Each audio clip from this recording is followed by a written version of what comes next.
4 பேரையும் 30 பேர் சேர்ந்து ஒரு மினி பஸ்ல வந்துட்டு இருக்கும்போது கண்டியில நிறுத்திட்டாங்க.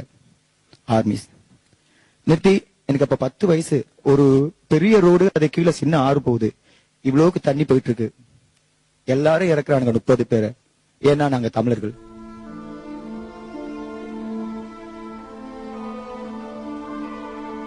இறக்கி 30 பேரும் அதுல இருக்கோம். எல்லாருமே இருக்கும். எப்படின்னா hands up.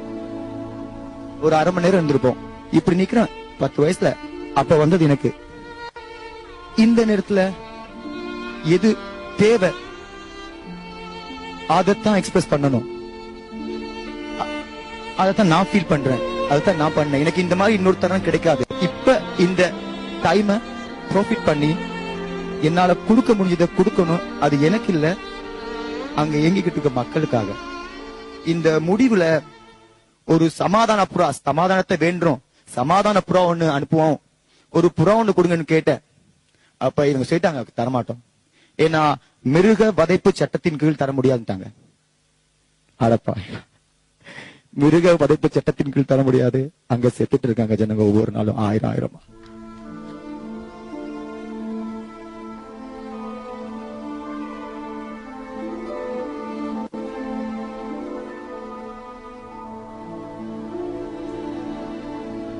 Frame Gopal sister, ஒவ்வொரு இந்தியனோட காலையும் விழுத்து கெஞ்சி கேட்கிறோம், உங்களால முடிஞ்சதை எங்களுக்காக செய்யுங்க.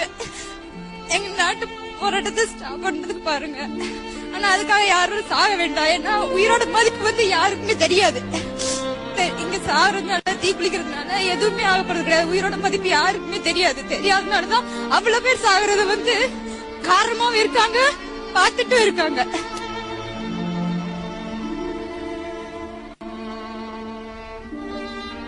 நீங்க தான் எங்களுக்கு ஏதாவது பண்ணணும் இந்தியன் சேர்ந்து. ஏன்னா எங்களுக்கு இங்க யார்ட்டையும் கேட்கறதுக்கு எந்த உரிமையும் இல்ல.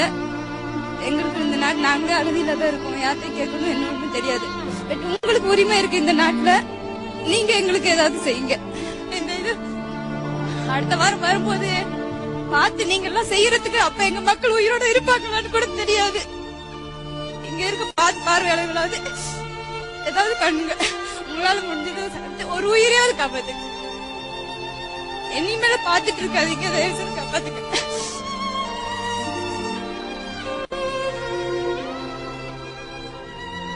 செய்து காட்டணும், எல்லாம் உண்மையில் நடக்கிறத அதை நடிச்சு காட்டணும். உங்களால பாராட்டு கிடைச்சது. ஆனா எங்களை நாட்டுல உள்ள தமிழ் மக்களுக்கு ஒரு விடுதலை வாங்கி தர உங்களை எவ்வளவு செய்ய முடியுமா அவ்வளவு செய்யும். எங்க நாட்டுல தமிழ் மக்கள் ரொம்ப வருத்த கஷ்டப்பட்டு ரொம்ப நொந்து இருக்கிறாங்க. குடிக்க கூடி தண்ணி இல்லாம கியூல இருந்து தண்ணி போத்தல தண்ணி வாங்கி குடிச்சிட்டு இருக்கிறாங்க. குண்டு பட்டா காயம் பட்டா மண்ணி அள்ளி போட்டுக்கிறாங்க காயத்துக்கு. இப்படி நிறைய சொல்ல போனா இன்னும் சொல்லிட்டு அவ்வளவு ரொம்ப துன்பப்படுறாங்க. எங்களுக்காக எங்க மக்களை காப்பாத்துறது உங்களால எவ்வளவு செய்ய முடியுமோ அவ்வளவு செய்து எங்க மக்களை காப்பாத்துங்க. நாங்க அடிச்சதா நாடகம் இல்ல, உண்மையை தான் நாங்க சொல்லி இருக்கிறோம். எல்லாரும் மக்களை காப்பாற்றுங்க. பாவம் பசியால சாகுறாங்க. குண்டு பட்டு சாகிறத விட பசியாலும் தண்ணி இல்லாமலும் ரொம்ப குணப்பட்டு சாகுறாங்க. எங்களை காப்பாத்துங்க, எங்களை கேட்டுக்கிறாரு. கண்ணீர் விட்டு கலங்கி நிற்கும் பிரேம் கோபாலின் குடும்பத்தாரை ஆறுதல் கூறி தற்காலிகமாக தேற்றிவிட நாங்கள் இருக்கிறோம். என்னால கொடுக்க முடிஞ்சதை கொடுக்கணும். அது எனக்கு இல்ல, அங்க இயங்கிக்கிட்டு இருக்க மக்களுக்காக.